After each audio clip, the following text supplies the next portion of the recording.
Guys, welcome to my channel. Shh, happy, quiet. Sa lahat ng happy, ito yung maligali eh. So, a few minutes ago, binisita ako ng isa sa mga followers ko, no? So, sabi niya, sir, dadala kita merienda.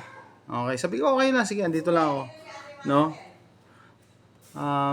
This past few days, nagpahinga ako eh, kasi napagod ako nung Palawan trip namin.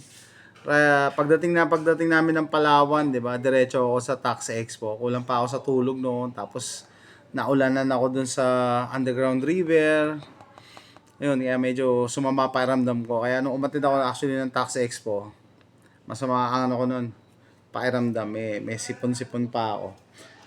Pero anyway, naka-recover na ako ngayon, Wednesday.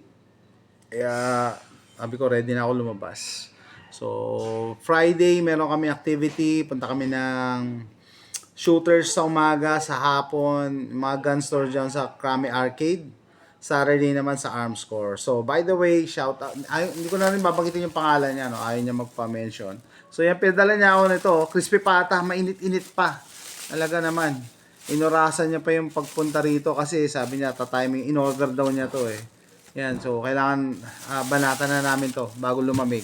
Tapos sabi niya, ay alam ko si AJ mahilig sa ube. Kaya tutuwa naman ako kasi naisip niya pa yung anak ko. Si AJ rin natuwa eh. Nung sinabi ko na, uy, may somebody gave you an ube. Paborito niya pa naman to.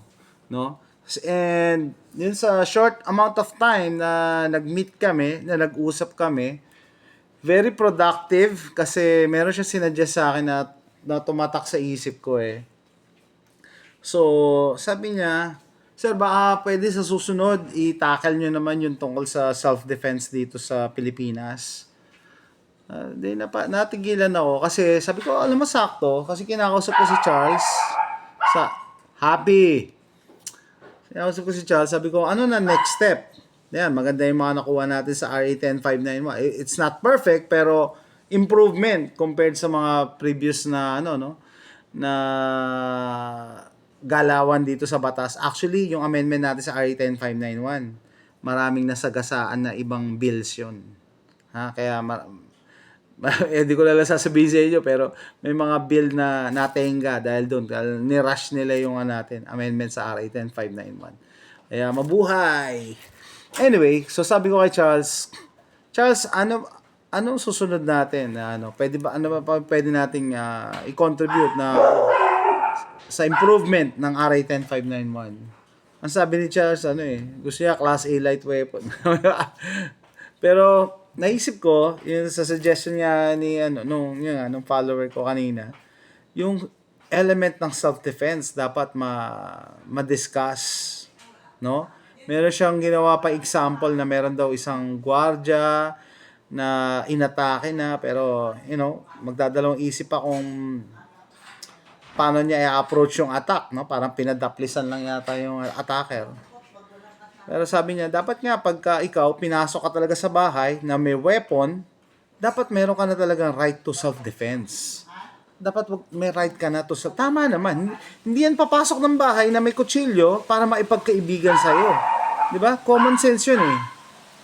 Common sense. So, 'yun yung naisip ko. No? Kaya sabi ko, sige, gagawin ko ng vlog 'yan. Bago ko makalimutan yung nasa isip ko. Okay, so sabi ko parang related din yan sa topic ni Doc Lawrence. Nung nag-discuss siya sa Tax Expo ng amendment sa RA 10591, yung mga pagbabago, meron siya example doon na yung kapitbahay mo daw, papatayin na. Hindi yung tinatakot. Talaga yung word, papatayin na daw yung kapitbahay mo. So, ano gagawin mo? A, gagamitin mo yung FA mo. B, tatawag ka ng police. Ganyan. Tapos, nakalimutan ko may options pa eh. So, may mga nag-comment na tatawag ng police. So, hindi ako nakatiis.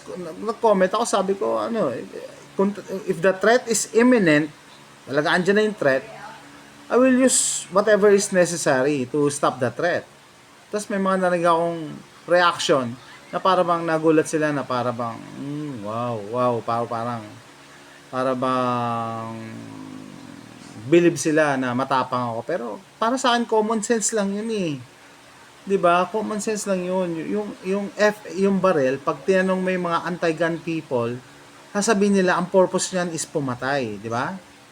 Pero para sa ating mga law-abiding gun owners, ang purpose niyan is magligtas ng buhay. So, you're defeating the purpose kung papabayaan mo lang mamatay yung kapitbahay mo dahil imbis na baril gamitin mo, cellphone ang gagamitin mo, tatawag ka ng police. Na alam mo, pagdating ng police, patay na. 'Di ba? Ano ba yung response time na gusto ni General De La Torre? 5 minutes response time? Hindi ko alam paano magkakatotoo yan unless lumilipad yung mga police eh. Dito nga no, sa location ko dito sa Mandaluyong, pag mo order ako ng Grab ride, 30 minutes bago makarating. Tapos pagka nakita mo yung kotse sa app, may dadaanan siyang kulay pula, banda yung palengke. Pula yan, ang tagal yan. Mga 8 minutes yan.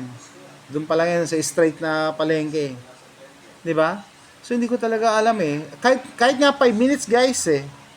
Nakatutok na, papatayin na yung kapitbahay mo, yung tao sa harap mo. 5 minutes. Ang tagal nun, it's an eternity. Kada segundo na lumilipas, pwede nang kalabitin yung trigger. Tapos gagawin mo, papasok ka sa bahay, tatawag ka ng polis, patay na yon. Pagbalik ng polis, nakatakbo na yung ano. So, anong pinagkaiba natin sa mga bad guys? Kahit hindi tayong pumatay, parang naging, ano yan, hindi ko naman sinasabing accessory to the crime, no? Pero parang observer lang tayo of the crime. Pinabayaan lang natin mangyari yung crime kahit alam natin na may capability tayo na pigilan yon. Hindi ko sinasabing magpakabayani kayo. Actually, sasabihin ko sa inyo na according sa FBI statistics, number 1 na ikinamamatay ng mga concealed handgun carriers no, sa US is pag nag-intervene, pag nakialam. Yan ang sanhi ng pagkamatay ng mga nagki-carry sa US. No? Pero papasok din kasi yung moral issue eh. Moral issue. No? Pag may alam ka mamamatay, pag hindi ka nakailam, papabayaan mo lang. And ito pa yung tanong. Kaya ba ng konsensya mo? Kaya ng konsensya mo? Okay, may papatayin na neighbor. Kahit kaaway mo yan, tao pa din yan, di ba? Buhay pa rin yan na mawawala. May baril ka, hawak mo na. Diba?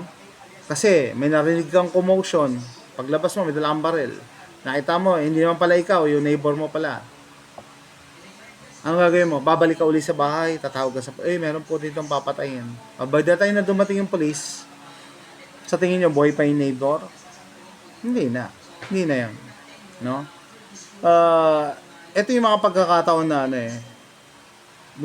we'll cross the bridge when we get there. Hindi mo pwede mapagplanuhan yan na pag ganito gagawin ko. Doon mo rin masusubok kung sino ka, kung ano yung pagkatao mo. Diba? If you want to play on the safe side, okay lang. Okay lang din. Hindi naman sinasabi sa batas na illegal mag-ignore pag mamamatay. No?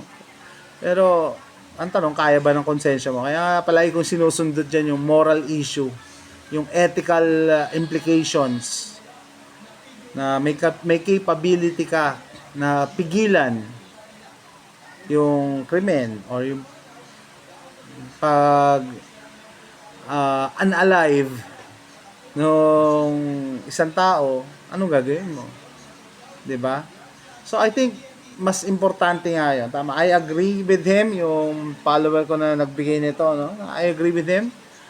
Mas maganda siguro next natin i-push mapaganda yung yung self-defense law sa Pilipinas. No? Papaganda. Sabi ko nga sa kanya yun nga, 'di ba? Pagka pinasok ka sa bahay, may dalang armas, may kutsilyo, 'di ba? Hindi naman niya nagpumasok para maipagkwentuhan, para maipagkaibigan. May intention niya na saktan ka. Baka nga patayin ka pa. Hindi natin alam. Hindi mo pwede siya paunahin, lalo na ang knife nga, 'di ba? Yung yung safe distance, 21 feet. Deadly ang knife. Tatalunin ka niyan, lalo kung naka-rifle ka, tapos siya knife. Kahit pistol, kung tatakbuhin ka niya, madadali ka niya Hindi natin siya pwedeng paunahin. Hindi ka pwedeng mauna. Saksakin mo muna ako sa akin, puputukan. Hindi pwede. Pag napuruhan ka, walang silbi yung baril mo. May incapacitate ka, baka hindi mo na makalabit yung trigger. 'Di ba? Tama nga ano talaga, napaisip tuloy ako. Sabi ko mag-vlog ako pagpasok ko sa bahay para hindi ko makalimutan. Importante nga naman na mapaganda natin yung self-defense laws. No? Kasi what's the use yung firearm mo na pagkamahal-mahal every time na may actually napaka-rare ng pagkakataon daw na gagamitin natin yung firearm natin. Pero pag dumating yung pagkakataon na yon, magdadalawang isip ka. Isipin mo pa, ano ba, pasok ba to yung 3 elements of self. Wala nang time, no? So hindi ko pa alam paano yung wordings na dapat, no? Hindi ko rin alam kung pwedeng i-pattern sa US, pero kasi sa US, kailangan lang patunayan na na-threaten yung buhay mo or yung buhay ng isang tao. Qualified na yon for self-defense. So, ibig sabihin, pag ginamit mo yung firearm mo, at may nangyari, diba? Na-involve ka sa shooting, pag sa US, yung police mismo na nag-iimbestiga, pwede silang mag-decide na hindi ka na kakasuhan, hindi ka na ikukulong. Hindi ka tulad sa Pilipinas, automatic yon. Either self-defense o hindi, kukulong ka ng police, tapos ilalaban mo sa korte yung innocence mo. Sa Amerika, police mismo magde-determine sa initial investigation. Pwede nga sila mag-imbestiga na hindi ka nakakulong no? Usually, yung mga iba dyan, ano mo na, okay, magbigay ng statement, tapos pauwiin. Pag sinabi na, ay, nako, hindi yan self-defense, susunduin ka nila, kailangan ka pala makulong. Pero yung iba, pag sinabi naman na, hindi kailangan nakasuhan to, self-defense yan. Okay na sir, sabihin nga, okay, self-defense yun. Ang standard lang yata, pag na-involve ka sa shooting, kailangan mo i-turn over yung yung firearm mo. Kaya may mga nagsasuggest na pag ikaw magki-carry ka ng barel o yung pang self-defense mo na barel, dapat hindi yan yung Gucci Glock, hindi yan yung pinakamaganda mong barel. Kasi pag ginamit mo yan sa shooting, ite-turn over yan during investigation. Dito sa Pilipinas, hindi ko alam kung nakukuha nyo pa, no? Pero sa Amerika, nakukuha pa naman, kaso matagal. Kaya sabi nila, okay lang yung mga reliable pero hindi ganun kamahal. Hindi yung Safe Queen. Okay? So, yun nga, no? Every time, nanonood ako kanina ng mga vlog ng umattend ng Tax Expo, bumili ng baril. Natanong nyo na ba yung sarili nyo, paano pagkakailangan ko nang gamitin to? Diba? Yung iba actually na nagko-comments, kaya daw nakakadala na bumili ng baril kasi nadi-discourage sila na yun nga yung self-defense law. Baka mamaya pag ginamit nila yan, sila pa yung makulong. Definitely, makukulong ka talaga sa Pilipinas habang iniimbestigahan. Yun ang dapat na magbago para sa akin. Lalong-lalo na pag clear cut na self-defense yan, malinaw na self-defense, wala dapat reason para ikulong ka. Mag-imbestiga sila on their own, sabihin mo yung side mo, kunin nila yung ebidensya, pero hindi ka nila dapat ikulong. Kasi, pag kinulong ka nila at sinabing, self-defense pala yan. Paano mababawi? Yung kahihiyan mo, yung dinaras mong paghihirap sa kulungan, hindi na mababalik, di ba? So, yun lang. Hopefully, sabi ko, magkikita kami nila Doc Lawrence. Friday, shooters sa umaga, sa hapon, mga gun stores dyan sa Kramer Arcade daw. Then Saturday, arms core kami. So, ko sa kanila. I-bring out ko sa kanila yon. Sana pagtuunan natin ng pansin yung self-defense laws sa Pilipinas. Kahit paano mag-improve, di ba? Hindi yung pahirapan. At saka sabi niya kanina, sir, kasi yung self-defense sa Pilipinas parang against sa gun owners. Against, hindi pabor. Yun lang napapansin ng majority ng mga nakakausap ko.